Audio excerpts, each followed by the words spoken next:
Boa tarde. Vamos dar início a mais uma conversa com Deus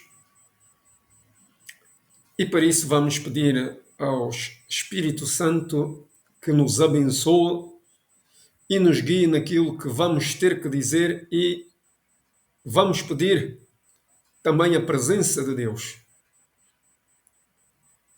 Senhor Deus, Pai do céu, Pai de Cristo e nosso Pai, pedimos que derrames em nós o Espírito Santo para que Ele nos guie neste dia, nos ajude em todas as situações que tivemos que enfrentar ao longo deste dia, pois hoje começa a semana e com a tua graça vamos ter uma semana e um início de semana abençoado. Vamos ser inspirados e guiados por ti. Pedimos-te a tua presença, grande Deus, pois queremos dizer as palavras que tu dirias se estivesse no nosso lugar, interpretar as coisas à tua maneira. Pedimos-te a tua presença, Senhor, para que não tenhamos arrogância nem vaidade e sejamos antes acometidos pela humildade. Que sejamos capazes de perseguir a humildade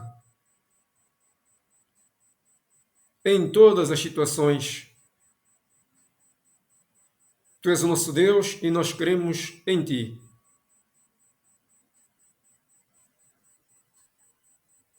Seja bem-vindo, Senhor. Deus então está na nossa presença e desde já eu faço aqui um breve apanhado. Eu não preparo nada, por isso não é de estranhar que a minha linguagem muitas vezes seja repetida ou de erros de linguagem. Eu vejo o tema que Deus me dá através do Espírito Santo e vou discorrendo oralmente à medida que Deus me dá instrução. Porque se eu preparasse o tema com as minhas palavras, já não seria totalmente Deus a falar e eu seria influenciado pela minha linguagem e pela minha vaidade. Posto isso, vamos dar início.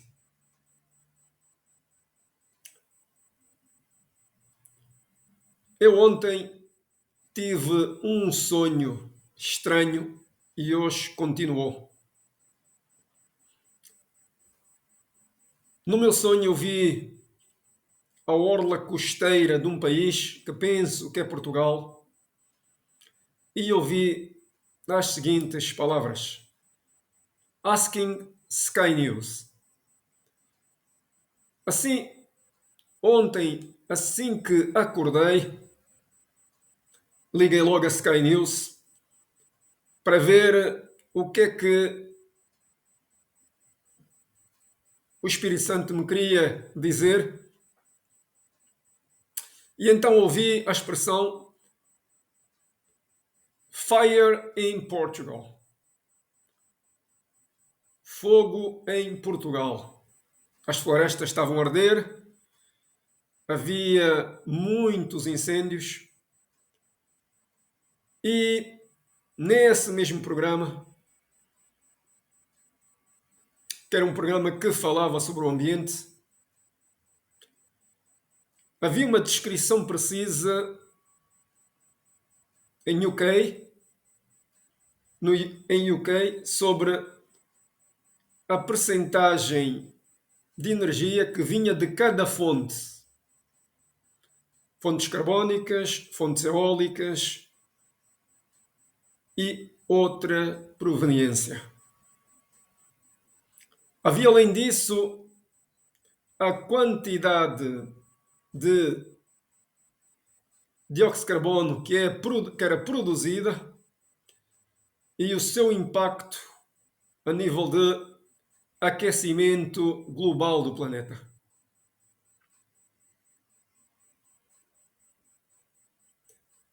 Eis o meu entendimento.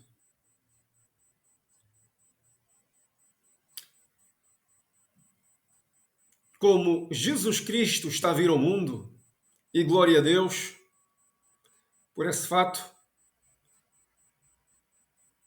essa é a boa notícia, mas há outras más notícias.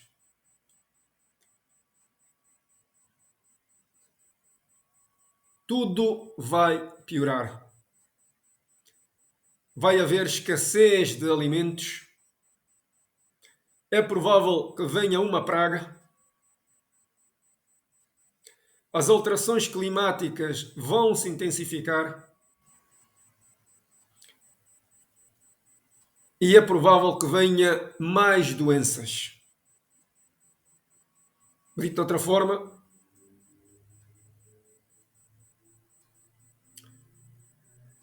todas as nossas preocupações vão se intensificar porque nós vamos chegar ao ponto em que a nossa própria sobrevivência poderá estar em causa.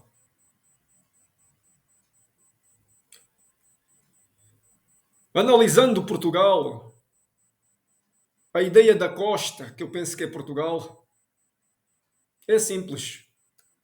Deus deu autorização, ou melhor, já não está a segurar a situação, já não está a segurar a barra, e as coisas vão tomar o seu respectivo fluxo.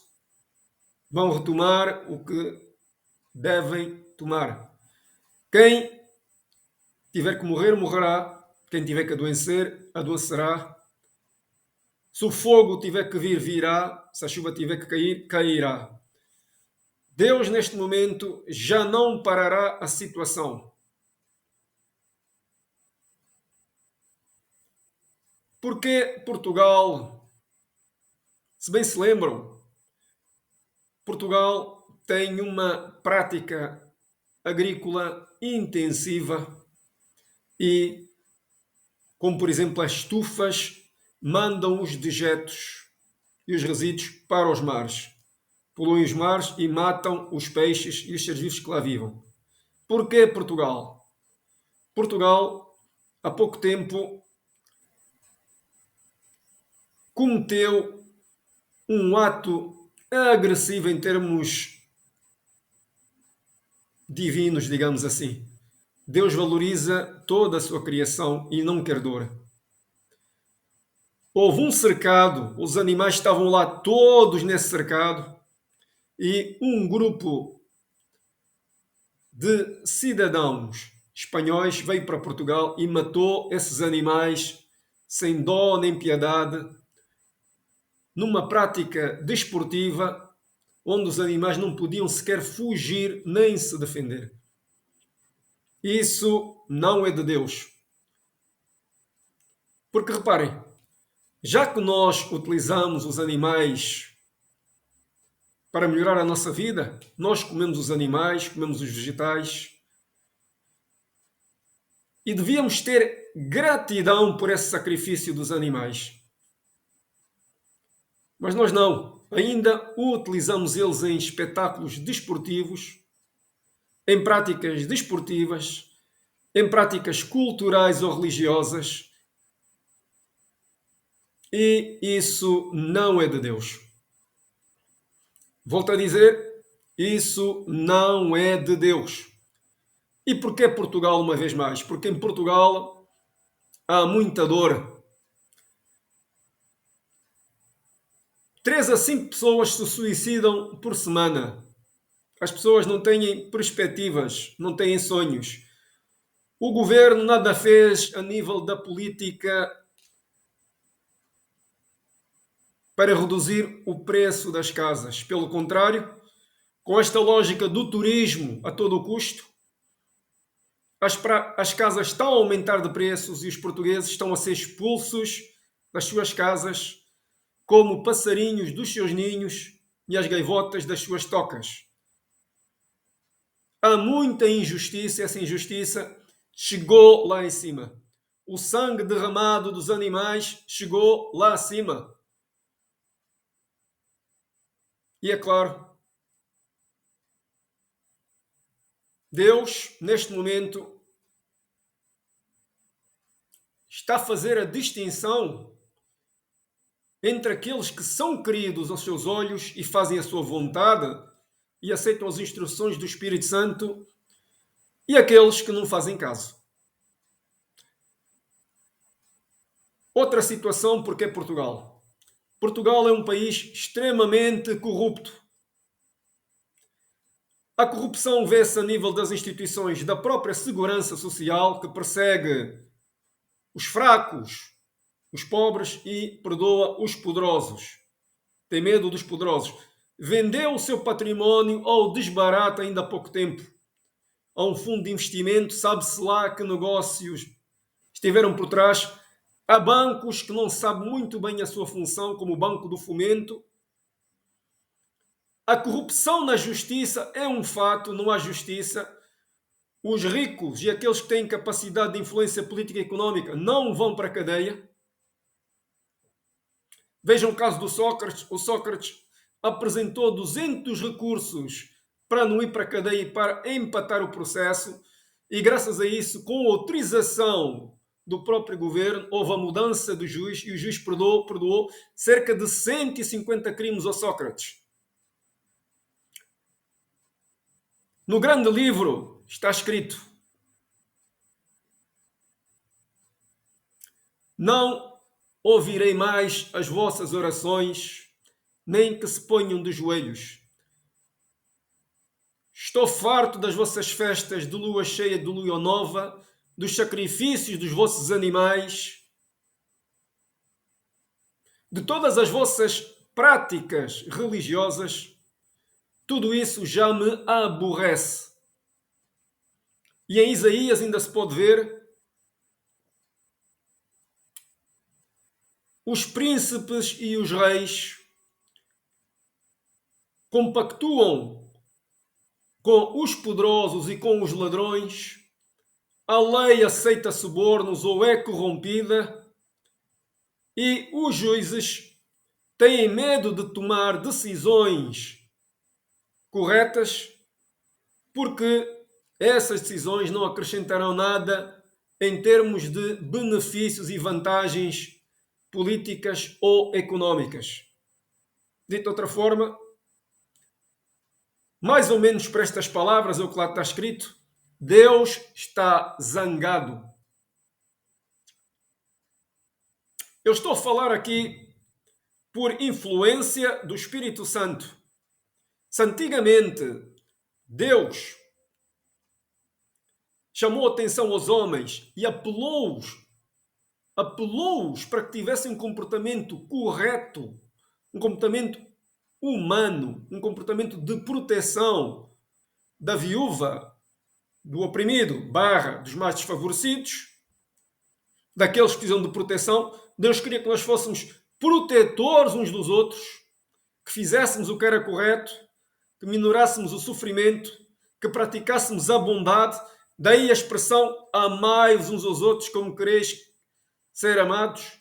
Basicamente, Deus queria que nós dessemos a bala, dessemos o corpo a bala uns pelos outros. Nós não fizemos isso. Se antigamente éramos apelados e fomos apelados, e o mundo inteiro foi apelado pelo Espírito Santo, neste momento Deus está a emitir os seus juízos. Ouçam o que eu digo.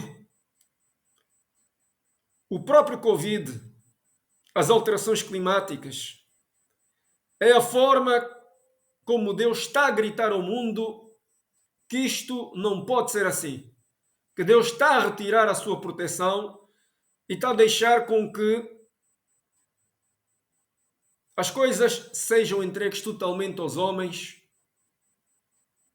e os homens inevitavelmente pagarão o preço das suas ações.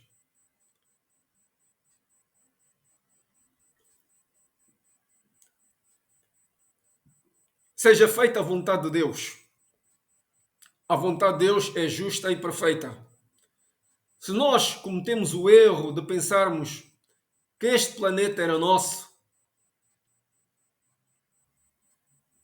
temos que corrigir esse erro. Se nós cometemos o erro de pensarmos que este planeta é eterno e que os recursos nunca iriam acabar, temos de corrigir esse erro. Deus todos os dias fala conosco. Agora, Deus está com o megafone, digamos assim. Esta situação que nós estamos todos a viver, esta encruzilhada, é a corneta, é o megafone de Deus a gritar que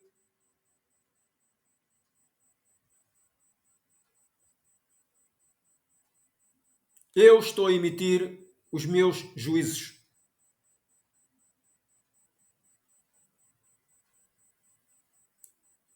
Soluções, meus amigos. Primeiro, eu peço a Deus que nos dê a todos misericórdia. Eu peço a Deus que o mundo se transforme.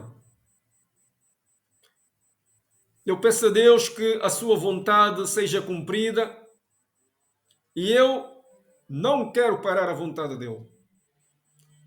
Eu aceito os juízos de Deus, aceito a sua vontade, aceito a sua justiça e, se porventura haverem mais fogos, enchentes, terremotos, ciclones, temos que aceitar a vontade de Deus e pensar porque é que isto está a acontecer. Reparem que desde 1820 e qualquer coisa, houve pessoas que falaram que as coisas iam modificar-se, ninguém acreditou. Em 1960 e qualquer coisa, houve estudos que fizeram que haveria problemas no futuro em termos ambientais, em termos para a própria saúde humana. A saúde humana iria ser afetada, a vida humana iria ser afetada, a agricultura iria ser afetada, haveria umas alterações climáticas provenientes da ação do homem, da atividade económica do homem sobre o ambiente. Ninguém acreditou. Deus deu instrução, deu inteligência ao homem. O homem foi feito à sua imagem e semelhança. Se ele não fez nada, agora estamos todos entregues à piedade de Deus, à misericórdia de Deus e à sua justiça.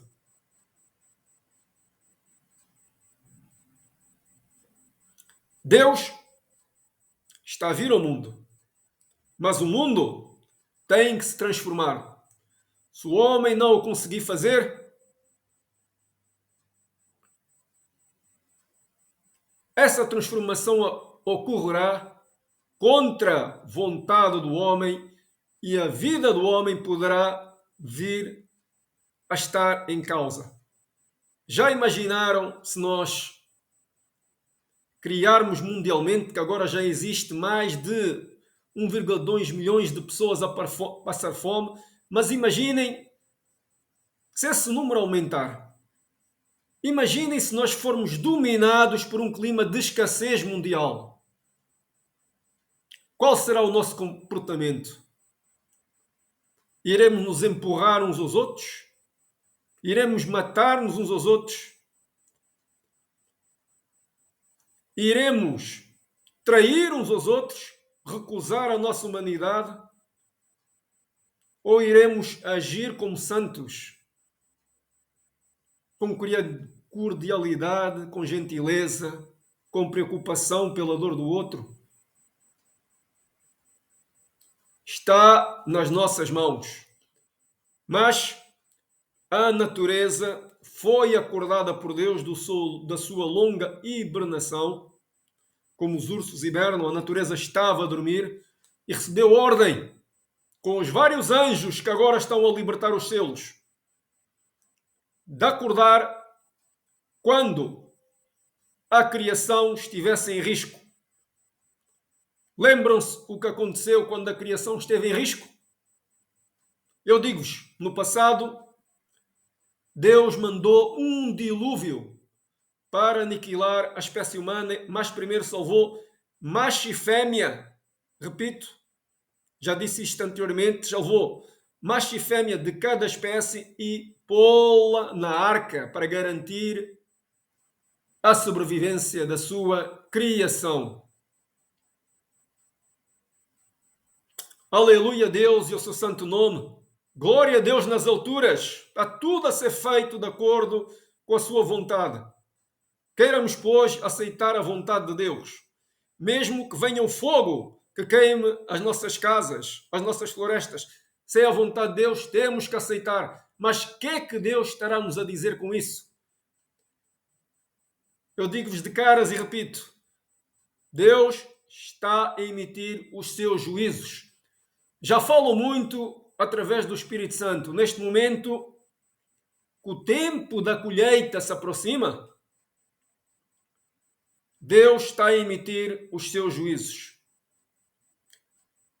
Para terminar, vou orar por vocês e por mim. Senhor, sabemos que estás a vir ao mundo e tudo o que acontece no mundo está a ser controlado por ti. Aceitamos a tua vontade, pedimos-te a misericórdia e a justiça, Senhor. Aceitamos a tua ação no mundo. Nós somos teus filhos, Senhor. Temos saudades tuas. Agiremos como queres que nós atuemos. Ajuda-nos a ser protetores uns dos outros, defensores uns dos outros. E ter o Espírito Santo a guiar-nos. Eu costumo dizer que todos nós, os cremos em ti, Senhor, temos armadura no Espírito Santo. No escudo temos-te a ti, ó Deus, e como espada temos Jesus Cristo. Enfrentamos o mal e somos seres de luz. Pedimos a tua influência, a tua sabedoria, a tua capacidade de minorar o sofrimento dos seres humanos e dos seres vivos. Pedimos capacidade de ver a nossa forma de atuar no mundo e a forma como devemos nos colocar no mundo, Senhor. Este planeta é teu, não é nosso. A criação foi feita por ti, não por nós. Nós fomos feitos para sermos protetores uns dos outros e da própria criação. Assim como Adão e Eva estavam no jardim do paraíso, a guardarem, a protegerem o jardim, nós estamos aqui neste enorme jardim barra planeta para o proteger. Tomamos as coisas por garantidas e as coisas avançaram como avançaram. Mas nós te pedimos que, mesmo assim, que tenhas piedade de nós e exerças a tua justiça, pois nós ansiamos pela tua justiça. Oramos em nome do amor de Jesus Cristo. Amém.